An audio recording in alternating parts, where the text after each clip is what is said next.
Gee, Red, what are we going to do tonight? Same thing we do every night. Try to take over the world. Well, start the episode.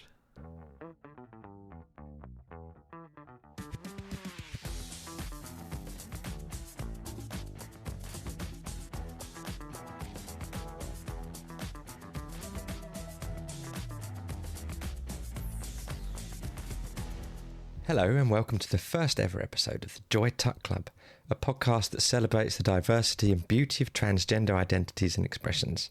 I'm Rachel, and with me is my co-host, the beautiful Phoebe.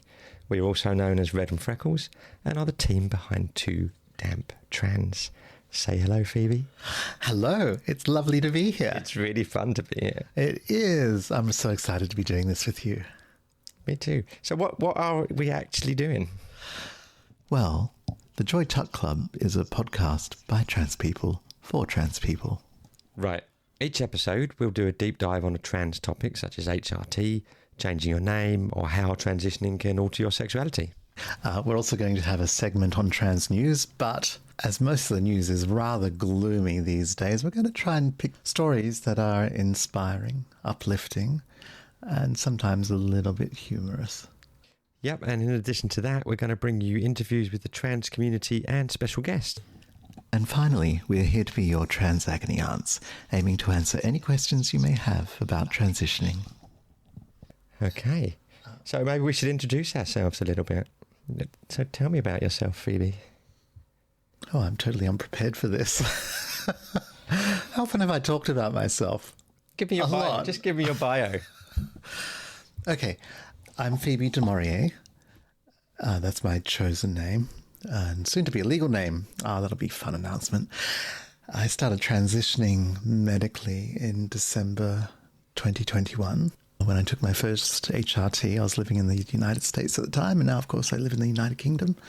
I'm from Australia originally, and I knew I was trans since my earliest memories, my earliest dreams. It just took me a very long time, as it does for many, to get the other parts of life out of the way. And, well, frankly, I arrived at a point where if I didn't transition, then there wouldn't be any other parts to life. And so now I'm here, incredibly happy to be myself. I'm glad you are here. And what about you? Well, I'm Rachel Fishwick, and I knew I was different. I wouldn't say I knew I was trans, but I knew I was different from about the age of 6. In my teenage years, I thought about transitioning, but it still wasn't a massive thing then. And eventually it took me best part of 40 years to actually realise that I was trans and I could do something about it. And I came out just before COVID, which was fun. Yeah. So here I am. I think it's funny too that depending on your perspective, some people might call us late transitioners. You know, you're in your 40s. Just after I turned... Just in my 40s. Just in your 40s. Clinging on to my 40s. Me, just after I turned 50. But it doesn't feel like that at all, because it's the start of a whole new life. And of course, we both went through our own puberties. Yep. Still ongoing. We'll talk about that at some point, won't we? Does it ever end? Oh, the stories. And it's actually a new beginning. There's no such thing as being a late transitioner. There's always just, you're at the start of what, for nearly everyone, turns out to be an incredible journey. But it's never too late to transition. That was one thing I thought I'd missed the boat. Yeah. You know, I think by the time I kind of came round to the idea that I was trans, I thought, well, it's too late now. There's no point. I thought it was something you needed to do before your first puberty, or at least straight afterwards, when your body was more receptive to hormonal changes. But that is absolutely not true. Absolutely not true. It's never too late to transition. Yeah. And you can in some ways have the best of both worlds. Yes. One of my best friends is a trans mask who also has a full family and is now a fantastic father to 4 kids. And we've seen stories circulating in the GC world, these assumptions that we all must be sterile or something, whilst also being a danger to everyone, of course. But the fact is we're just normal people who live normal lives, and the effort to normalize ourselves with our bodies and our mind is the process of transition. Well said. Oh, thanks. So that's enough about us individually. But I mentioned at the top of the podcast that we are known as Red and Freckles and the team behind Too Damp Trans. But Phoebes, why don't you tell us a little bit about what that actually means? All right. So this podcast is just one of a 3-pillar approach that we're taking to trying to do good things for the trans community. Too Damp Trans is a company we've started that has different branches. One of them, Red and Freckles, is a publisher for trans voices, because trans voices matter, trans lives matter, trans bodies matter, trans hormones matter, trans creators matter, and there are avenues for trans people to be heard. But the more we are heard, the better it is for our community as a whole. As you've often said to me, we don't get anywhere by being silent. No. And I know you and I both talked as well about the need to be visible. That, yes, for many of us, there's a goal to pass and sort of seamlessly integrate into our genders in society. But some of us don't actually want that so much. Some of us want to be out there loud and proud. Yeah, I for one, am a proud trans woman. Yeah. You know, I will never shy away from that label. I don't particularly like labels, but, you know, I'm a trans advocate just by being seen and being myself. Yes. And I love being trans. Yeah. Yeah. I love that I've kind of led these two lives and walked between worlds. It's made me who I am. Yeah. And I wouldn't ever want to change that. Yeah. So we want to create a platform for other people as well to have their voices heard. So hang on. Let's just backtrack a bit. Why Red and Freckles? Where's that come from? Who are Red and Freckles? Do you want me to explain this? Yes, please. Yeah? Yes. Well, as Phoebe alluded to in her little bio that she did, she's from Australia, but she's also had a very pop culture sheltered lifestyle. Is that fair? Perfectly fair. So we met a little under a year ago. It's nearly a year we've been together. It is. Yeah. A fateful night in Soho, but we won't get into that right now. And it soon became clear that Phoebe was popular culture stunted in many ways. So we've been catching up on all of the TV programmes that Phoebe has missed, and one of the particular favourites that we got into was Lost. And I don't know if anyone knows Lost. You probably should, because you're not all like Phoebe. But there's a character in there called Sawyer who likes to give people nicknames, and the character of Kate he calls Freckles, and there was a character in there as well with red hair, and he called her Red. And Phoebe has freckles, I have red hair, so we now refer to each other as Red and Freckles. Indeed. One of our nightly rituals is to say goodnight to each other. Yeah. Good night, Yeah. Red. Good night, Freckles. Yeah. So that's where Red and Freckles has come from.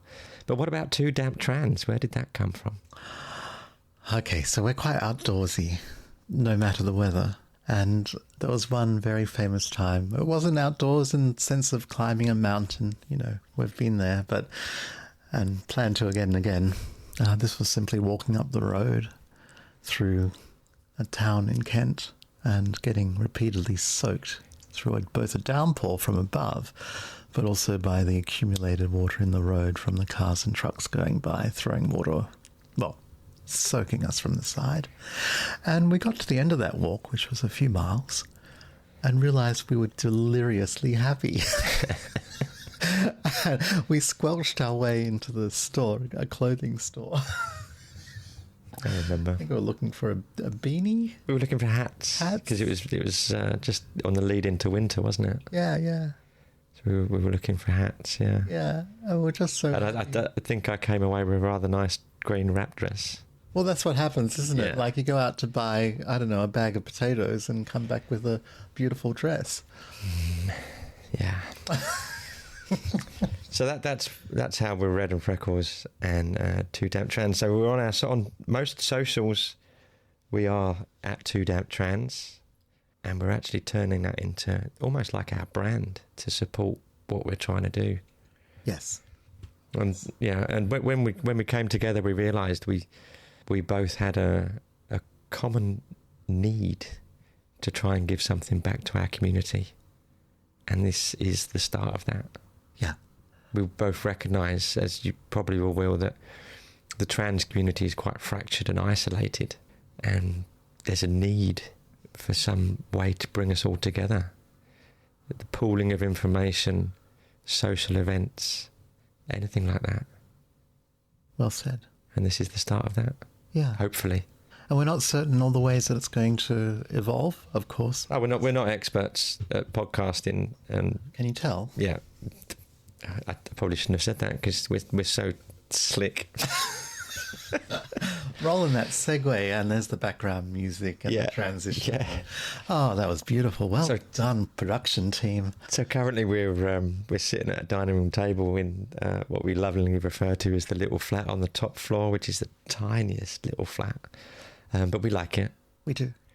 Yeah, so that's our headquarters basically, and we'll be transmitting from here on a bi-weekly schedule. Is that what we're planning for? It's very bi. Very or potentially pan-weekly.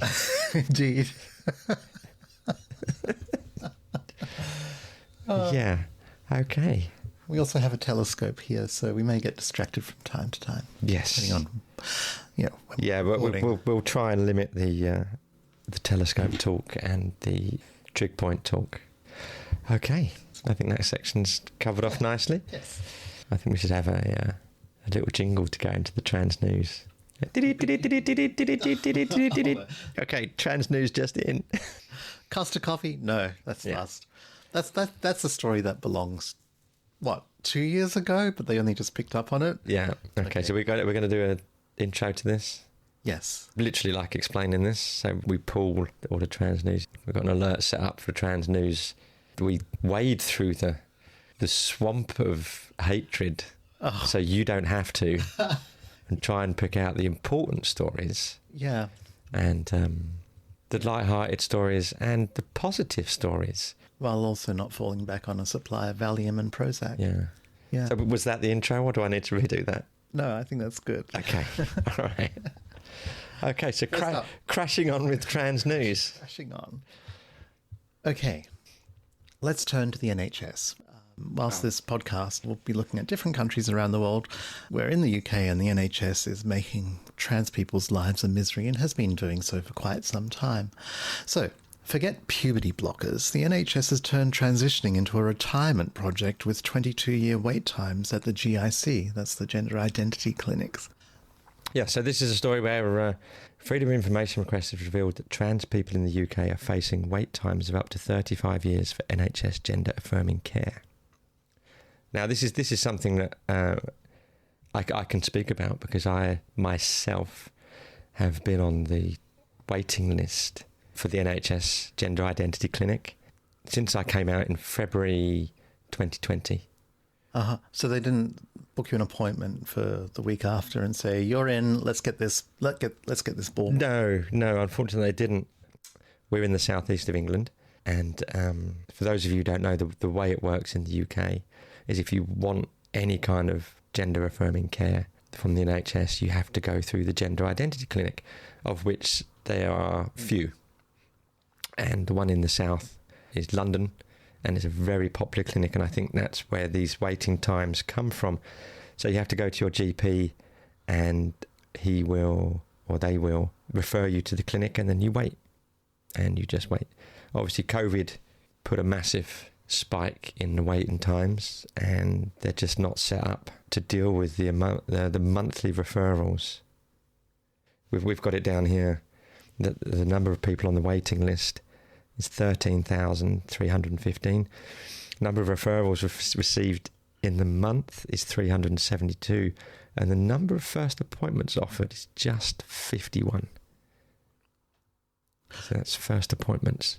Out of the 372 referrals, they're getting through 51. So this is the opposite of staying on top of it. This is about as behind as you could possibly get. They're never going to get on top of this waiting list. No. And there's no... I know the NHS has some plan to restructure the gender clinics, but that also doesn't have a start date, does it? No. They're going to open up lots of smaller ones to replace Tavistock, for example, in London. But it's not happening. Oh, but I just would like to add, this is something I only learned recently, is no matter where you are in the UK, you can apply to any of the clinics. Oh. So apply to them all and hope? Oh, no, I don't think you can apply to multiple. Oh, I see. But I believe the Nottingham clinic has the shortest waiting list. So you can apply to the Nottingham one. And it's got, I think it's 3 or 4 years for first appointments. Yeah. As opposed to the Tavistock that you mentioned in London. Yeah. Which is decades waiting list. So, yeah, don't think because you're in London that you can't go to Nottingham, or, you know, you can apply to any of them. Obviously, you will have to go there. I don't know. They might actually do virtual ones now after COVID, because that's become a thing. But I'd imagine you'd need to travel up there at some point. So what do you do in the UK? And I should explain that I'm actually self-medicating. Yes. Currently. I started off in the US in Connecticut, where it was fairly easy for me to get, first of all, referral letters and then prescriptions. And now I've continued just organising my HRT from sources overseas rather than going through any private or government clinic. But what are the other options for people here? Well, in the UK, you can obviously, absolutely, I would recommend anyone who's started out in their transition to get on that waiting list for the GIC, because if you can get stuff through the NHS, it takes a while, but you can get it. And you can get surgeries. You can eventually get surgery, yeah, but you can get hormones. I believe they will do voice training. They will do electrolysis and laser. Yeah. You know, you can get all those things, but it takes time. So you need to get on that. But if you can't wait and if you can afford to do it, there are numerous private companies. And that's the route that I went down. I went with one called Gender Care. There's also one called Gender GP. And there's a third one in London that I can't remember the name of. But yeah, they are out there. And their waiting times are months rather than years. I think I waited 3 months to see a psychologist. Yeah. Got a diagnosis of gender dysphoria. And then it was another couple of months after that I saw my endocrinologist. So I was quite lucky that after coming out in February, I think it was September. I know it was September because I know the exact date and time that I first applied my HRT gel. So it was from February to September I got onto hormones. Right. But that was because I'm lucky enough to be able to afford to go privately. And I know that's not an option for a lot of people. Yes. And I'm also lucky in the fact that my GP will do shared care. So although I've gone private to see an endo, all of my prescriptions I get through the NHS. So my endocrinologist does a letter. I have blood tests done every 3 months. They then go off to my endocrinologist, who will then write a letter of recommendation to adjust my dose, which he hasn't done for the last 3 blood tests because my levels are stable where they should be. Yeah. But he will recommend to my GP, and my GP is then happy to prescribe on the advice from this endocrinologist. So I'm actually lucky enough to get my prescriptions through the NHS, even though I haven't been seen by the gender identity clinic. So that's that. That is, yeah. But maybe we can talk in the next podcast more about the different options that are available. Absolutely. Everywhere. Yeah. And also, just to follow on in this news piece, so the NHS has said that it's working to reduce wait times, but it's unclear how long this will take. They have the outline of a plan. It doesn't have a start date, and they haven't made any progress. Well, I think given the attitude of the current government, there's no real rush to shake up the trans healthcare system to actually enable more people to transition. I think they probably want the opposite. Yeah. And they're quite happy for these wait times and these lists to grow. Yeah. Because, hey, the longer it takes, the less likely people are to transition. Yeah. And, you know, we're a blight on society. Yes. According to the government. Well, so on to the next story. And I have a question for you, Rachel. Yes. If you had an Orky, what would you want to do with the removed objects? You know, I've thought long and hard about this. Yes. Not. Orky, to explain, is the removal of the testes. Yeah. Yes. Well, probably the one thing I wouldn't want to do is to pop them in a jar in the fridge. Right. Well, I mean, you could. What if your relative, your mum, came over and mistook them for some pickled plums? Pickled eggs. Pickled eggs. Pickled walnuts, is that a thing? But someone did that, didn't they? They did, yeah. This is a story that featured in one of our favourite publications, the Daily Mail, who are so pro-trans is unbelievable. And this is the headline was: a transgender Muslim sues her boyfriend for keeping her testicles in a jar in the fridge. I mean, that brings a whole new meaning to telling a lawyer to go for their balls. Oh, that was testy. So she's suing her ex-boyfriend, William Wojciechowski, if I said that right, for the return of... No. Wojciechowski. Wojciechowski. Yeah. Yeah. What did I say? Wojciechowski. For the return of her surgically removed testicles, which she alleges he is keeping in a mason jar in his refrigerator. They were removed as part of her gender transition. Wojciechowski denies the allegations, but also says that he is keeping them. So hasn't he just admitted it then? Yes. And says that she's harassing him. Just to add a bit of context to this, the woman in question posted a TikTok video in April 2022 titled the Unboxing of Dee's Nuts, in which she playfully addresses her gender transition. And the video features the AC/DC song Big Balls and depicts her interacting with a box that reportedly contains her surgically removed testicles. So if anyone's got any suggestions for what other songs she could have used, then maybe DM us. Oh, no. So, going off piste a bit, AC/DC, where I'm from in Australia, is known as Akadaka. Yeah. Yeah. And doesn't it have a line, I have the biggest balls of them all. Everyone comes to see my big balls. Isn't that sort of how it goes? I'm not familiar with the song. Oh, okay. Well, I can just see her. Great Balls of Fire? Great balls of fire? Any other? She could have lit them. Yeah. Yeah. Oh, that would have been good.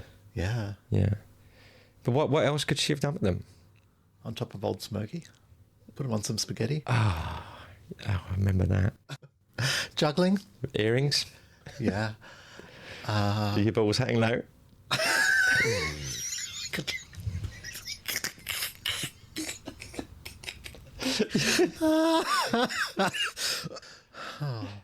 You know that one? Yes. Okay.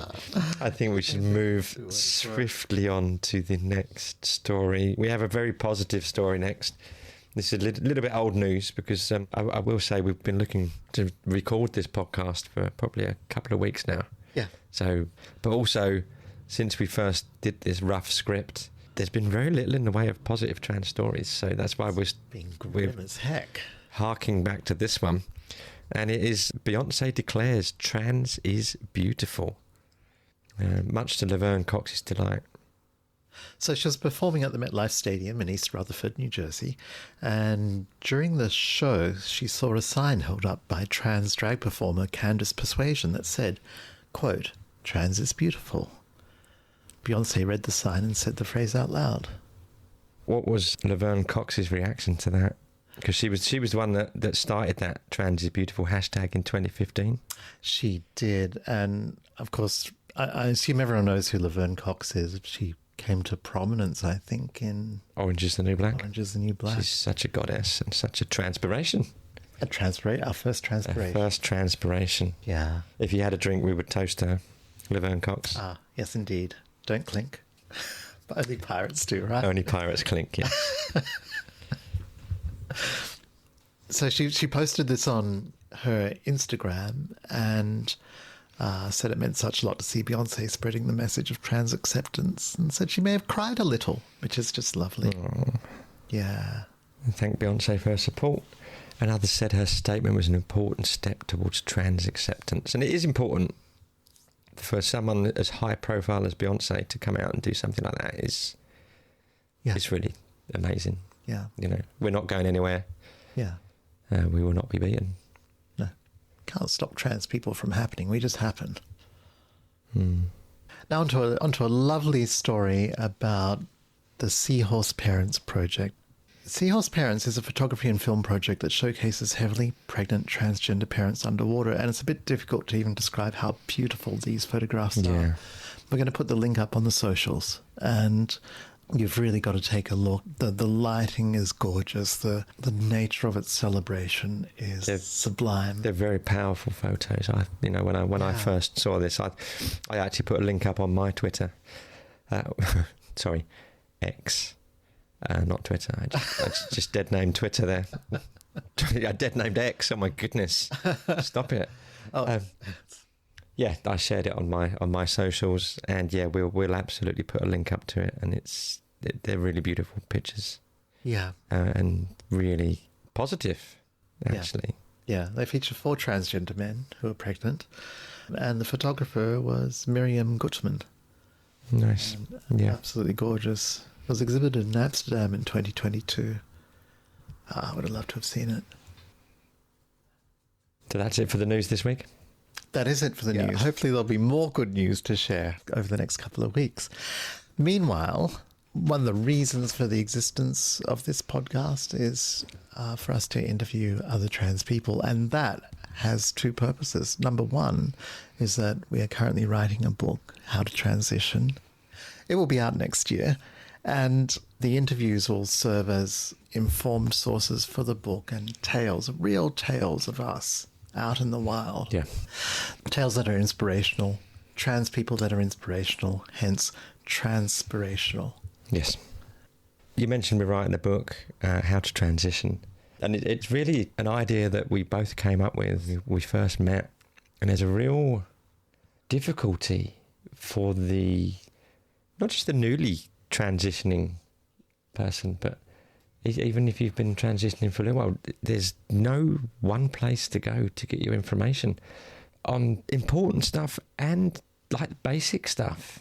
So basically we want to give something back to the community, and we're trying to plug that hole with this book.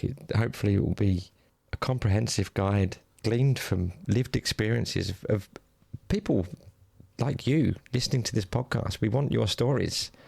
We want to know everything about how you found your transition, so we could pass that knowledge on to all those uncracked eggs. So we've come up with a list of questions, and we will post this on our socials, and you can DM us the answers. Or if you'd rather, we would love to actually talk to you in person. So if you want to do an interview with us, then get in touch, DM us. We'll give you the proper handles, and we would love to talk to you. And the more people we can talk to, the further we can cast our net, the better this guide will be. Yeah. Yeah. That's it. We'll also be interviewing professionals in the field and surgeons and more, actually. How this hopefully will cover everything from I feel like we almost feel like we need to read the back cover. Exactly. Hang on, I can get it here. You got it? Okay, Phoebe, do you want to just give us a quick synopsis of what the book will cover?